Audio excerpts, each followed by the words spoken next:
Hello student, हमारे channel पे आप लोग का स्वागत है। तो स्टूडेंट, आज हम देखने वाले हैं मोस्ट इम्पोर्टेंट टॉपिक चल रहा था जिसमें हम लोग हिस्ट्री का लेकर चले आए हैं चंपारण आंदोलन, जिसे चंपारण सत्याग्रह के नाम से भी जाना जाता है। तो ये very very most important question है, क्योंकि एक क्वेश्चन बोर्ड एग्जाम में जरूर पूछेगा, चाहे क्लास 10 हो चाहे क्लास 12 हो, तो इसको पढ़ना जरूरी है। तो आज हम पढ़ेंगे चंपारण आंदोलन एक कहां से शुरू हुआ और कैसे हुआ और क्या क्या कारण थे उसमें। तो चलिए हम लोग देखते हैं चंपारण आंदोलन। तो चंपारण आंदोलन के बारे में देखिए। तो चंपारण आंदोलन की कहानी वहां से शुरू होती है कि क्या होता है कि चंपारण चंपारण आप पहले जानेंगे। चंपारण बिहार है ना, जो उत्तर प्रदेश के सटे हुए जिला है बिहार। तो बिहार में एक जिला है चंपारण नामक जिला। उस जिले में एक जो अधिकारी थे, जिला अधिकारी, वे क्या करते थे कि वे चंपारण के लोगों को बरियाई से खेती करने के लिए उत्सुक करते थे कि आप लोग नील की खेती कीजिए। और नील की खेती करने से क्या होता था कि लोगों को बीमारियां होती थी, और क्या होता था कि उससे बीमारी होती थी और फसल भी क्या होती थी, फसल एक बार बोने के बाद से जमीन क्या हो जाती थी, बेकार हो जाती थी। दूसरा फसल 2-3 साल होता ही नहीं था। और वे क्या करते थे, जो वहां के जो अधिकारी थे, यानी कि जिला अधिकारी थे, उन्होंने बरियाई से नील की खेती करने के लिए किसानों से कहा, और नील की खेती करने के लिए किसानों ने मना कर दिया, क्योंकि वह फसल उनको बीमारियां होती थी, उनकी जमीन को हानि पहुंचाता था, और जितना लागत लगता था उसका कीमत नहीं देते थे। इसलिए उन्होंने मना कर दिया। और मना करने के बाद उन्होंने जब मना कर दिया कि नहीं, हम लोग फसल नहीं बोएंगे, आप लोग जिस लागत 500 लगता है तो आप लोग 100 रुपए देते हैं, तो ये लागत नहीं देते थे और बरियाई से बुआते थे। तो लोग बोते नहीं थे, जिसके कारण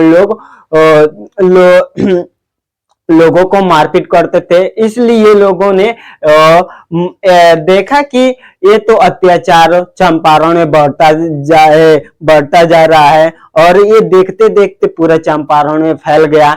तो हमारे एक राजकुमार शुक्ला जी ने उन्होंने महात्मा गांधी का एक पत्र लिखा।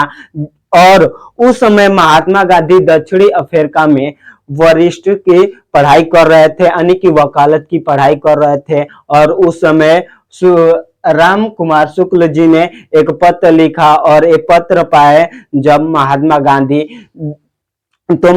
गांधी ने 1915 में दक्षिण अफ्रीका से भारत आए, और उन्होंने विगत 2 वर्षों तक पूरे भारत की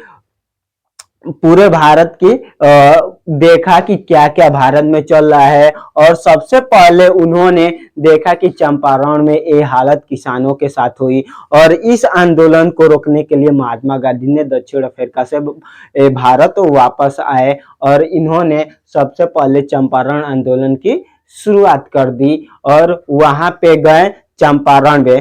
तो अगर इस कहानी को अगर हम लोग तो बस जानते हैं, कहानी जब जानेंगे तो दिमाग में रहेगा, लेकिन हम लोग को नंबर पाना है हाई स्कूल बोर्ड एग्जाम में, तो हम लोग को तो कुछ लिखना पड़ेगा ही।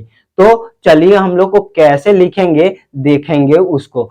तो देखिए, तो पहले देखेंगे चंपारण की शुरुआत। चंपारण आंदोलन की शुरुआत अप्रैल 1917 में हुई थी, और ये कहाँ है, बिहार के चंपारण जिला में है।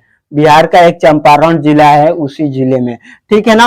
और ये क्या करते थे कि जो वहां के जो जिला अधिकारी थे, यानी कि वे 20 कट्ठा पर 3 यानी कि 20 कट्ठा जमीन देते थे, जिसपे 3 कट्ठा उन लोग को क्या कर जाती थी, नील की खेती करनी पड़ती थी। 3 कट्ठा पर उन लोगों को नील की खेती किसानों को करनी पड़ती थी, इसलिए इसे 3 कट्ठिया प्रणाली कहा गया। तो हम लोग देखेंगे तो क्या हुआ कि 9 जनवरी 1915 में महात्मा गांधी दक्षिणी अफ्रीका से भारत वापस लौटे। यानी जब इन्होंने राजकुमार शुक्ला ने जब उनको पत्र लिखा तो 1915 में दक्षिण अफ्रीका से महात्मा गांधी ने वहां से आए, दक्षिण अफ्रीका से भारत आए। आप लोग को ये वाला लिखेंगे जब क्वेश्चन पूछेगा तो ये बिहार राज्य चंपारण जिले में पड़ता है, इसको भी डाल देना है इसमें आंसर में, ठीक है ना। तो ये 9 जनवरी 1915 में महात्मा गांधी दक्षिण अफ्रीका से भारत वापस लौटे। इसके बाद 2 वर्षों तक भारतीय परिस्थिति की जानकारी के लिए देश भर में भ्रमण किया और उन्होंने 1915 में तो महात्मा गांधी भारत में चले आए और भारत के विभिन्न परिस्थितियां जानने के लिए उन्होंने क्या किया, परिस्थितियों की जानकारी के लिए देश में भर में भ्रमण किया, घूमा, पूरे भारत देश में घुमा कि भारत की परिस्थिति स्थिति कैसी है, इसको कैसे सुधारा जाए। जब वहां से वकील बनकर 1915 में भारत आए, उसके बाद से 2 वर्षों तक भारत की पूरा भ्रमण किया, जिसे भारत की परिस्थिति देखा जाए कि कैसा स्थिति है, कैसे इसको इस स्थिति को सुधारा जाए। गांधी जी 1917 में राजेंद्र प्रसाद, राम कुमार शुक्ल, महादेव देसाई के साथ चंपारण पहुंचे और इन्होंने इन तीनों लोगों 4-5 लोगों को लेकर इन्होंने बिहार राज्य के चंपारण जिले में पहुंच गया।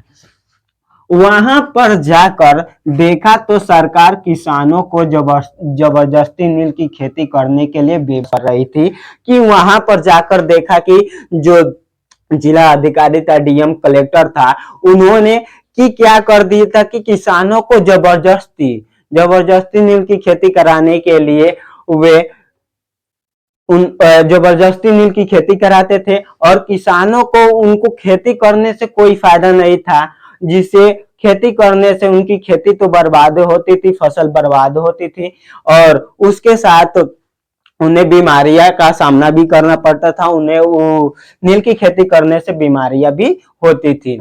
खेती करने के लिए बेवस कर रही थी, जिससे किसानों को बीमारी, भूमि हानि, यानी कि जो भूमि होती थी अदर जब एक बार नील की खेती हो जाती थी जिस भूमि पर, उस पर 2 या 3 साल तक कोई भी फसल नहीं होती थी, इसलिए किसान बोना नहीं चाहते थे।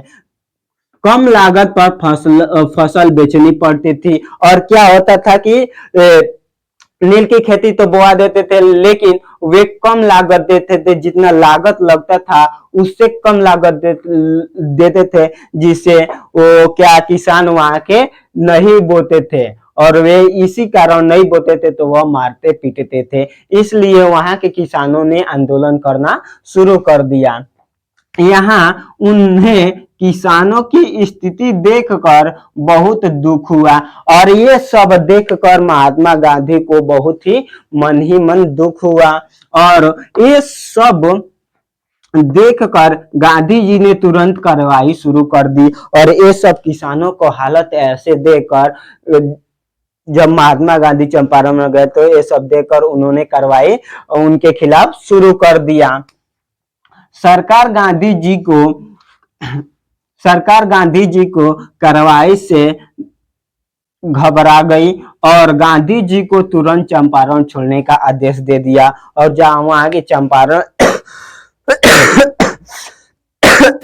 कलेक्टर था, इससे घबरा गया और गांधी जी को वहां से चंपारण छोड़ जाने के लिए आदेश दे दिया। लेकिन गांधी जी ने वहां पे नहीं रुका और उस आंदोलन को और आगे बढ़ाया और उस आंदोलन को आगे बढ़ाते हुए तुरंत गांधी जी को तुरंत चंपारण छोड़ने का आदेश दे दिया। परंतु गांधी जी आदेश की अवहेलना की और उस आदेश को नहीं माना गांधी जी और वहीं पे उस आंदोलन को इतना बढ़ाया जिसे जो कलेक्टर था उसे मानना ही पड़ा, अवहेलना की और अपनी गतिविधियों को जारी रखा और अपने आंदोलन को उन्होंने जारी रखा और उनसे डरा नहीं और वे उनको ये सब देखते हुए उनकी जो जो क्या थी कि मांग थी वो पूरी किया, वो जो कलेक्टर था उसने पूरे किया। तो सरकार ने जनता के आक्रोश को देखते हुए अपना आदेश वापस ले लिया और 1917 ईस्वी में 3 कटिया प्रथा और ऊंची लगान के विरोध गांधी जी का चंपारण सत्याग्रह सफल रहा। और जो 3 कठिया प्रथा, 3 कठिया मतलब कि 1 बीघा में यानी कि 20 कट्ठा में 3 कट्ठा क्या करते थे वे लोग, नील की खेती कराते थे। तो 3 कठिया प्रथा हो गया। और ऊंची लगान, वे क्या करते थे, ऊंची लगान पे वे क्या करते थे, मांगते थे दाम, मांगते थे ऊंची दाम पे, ठीक है ना। और विरोध गांधी जी का चंपारण सत्याग्रह सफल रहा और यह सबसे पहला सत्याग्रह आंदोलन महात्मा गांधी ने चलाया और ये क्या हुआ, ये सफल रहा। तो आप लोग, ये क्या है, बोर्ड एग्जाम के लिए मोस्ट इंपोर्टेंट टॉपिक है, तो आप लोग इसको तैयार कर लीजिए और इसको जब आंसर इसको एकदम बढ़िया से याद कर लीजिए, क्योंकि 1 बार 2 बार वीडियो देखेंगे तो पूरा अच्छे तरीके से समझ में आ जाएगा। और ये बढ़िया अच्छे तरीके से आप लोग इसको भी इसमें कलेक्ट कर लीजिएगा, ठीक है ना। कि चंपारण आंदोलन की शुरुआत अप्रैल 1917 में बिहार राज्य के चंपारण जिले में हुआ। जनवरी 1915 महात्मा गांधी, ऐसे आप लोग लिख सकते हैं। तो आज के लिए बस इतना ही।